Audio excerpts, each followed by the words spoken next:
जमीन आप ले लेंगे, पैसे वाले पैसा लगा देंगे और परमिट लाकर मैं दे दूंगा आपकी मेहरबानी से।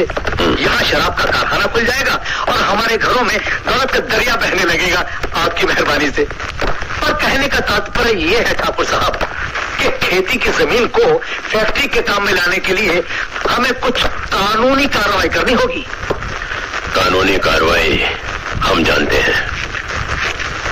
इस जमीन पर अब 5 साल तक खेती नहीं होने देंगे हम। लेकिन ठाकुर साहब, ये जमाना वो जमाना नहीं रहा। अब तो गरीब लोग भी जाग गए हैं। गरीबों के जागने से कुछ नहीं होता मिनिस्टर।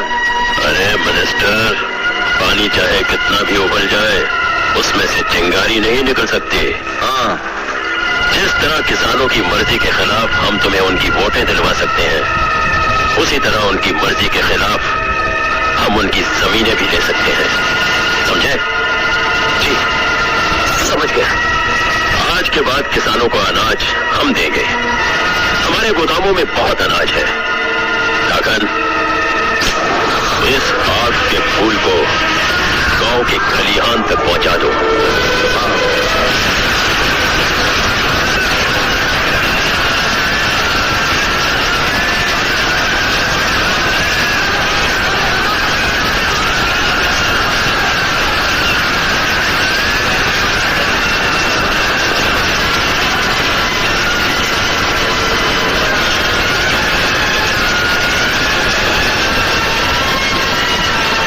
खलिहान जलकर राख हो गया।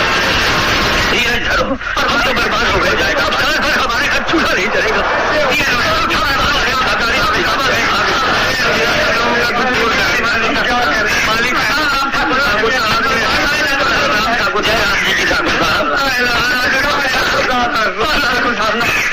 हम बर्बाद हो गए ठाकुर साहब, हम तबाह हो गए माए बाप। हाँ सरकार। भाइयों, जो हुआ बहुत बुरा हुआ, लेकिन आप चिंता मत कीजिए। जब तक आपका ठाकुर जिंदा है, इस गांव का कोई भी आदमी भूख से नहीं मरेगा। हुजूर, हमारे खेत खलिहान सब चल गए, सब चल गए। देखो भाइयों, ये खेती तो एक बच्चे की तरह है, जिसे कोई ना कोई बीमारी हमेशा लगी ही रहती है। कभी सूखा, कभी बाढ़, कभी आग। इसलिए हमने सोचा है कि इस जमीन पर खेती करने की बजाय एक बहुत बड़ा कारखाना लगा दिया जाए। आप लोगों की जमीन होगी, हमारा रुपया होगा, बराबर का धंधा। जब तक कारखाना तैयार नहीं हो जाता, खाने के लिए आप लोगों को अनाज मिलता रहेगा।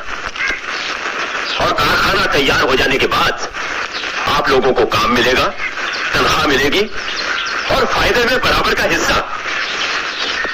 इसलिए आज से खेती बंद। आप लोग देखेंगे कि कारखाना बन जाने के बाद ये गांव गांव नहीं रहेगा, बल्कि एक शहर बन जाएगा और आप लोगों की जिंदगी में खुशहाली ही खुशहाली आ जाएगी। ठाकुर साहब की, ठाकुर साहब की, ठाकुर साहब की।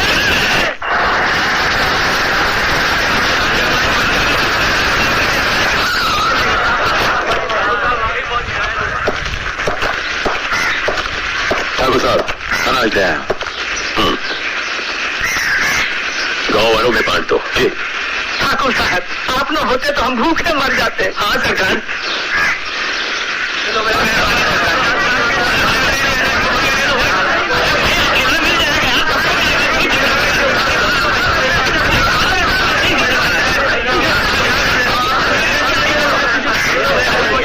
इन लोगों से कागज पर इनके अंगूठों के निशान ले लूं ठाकुर?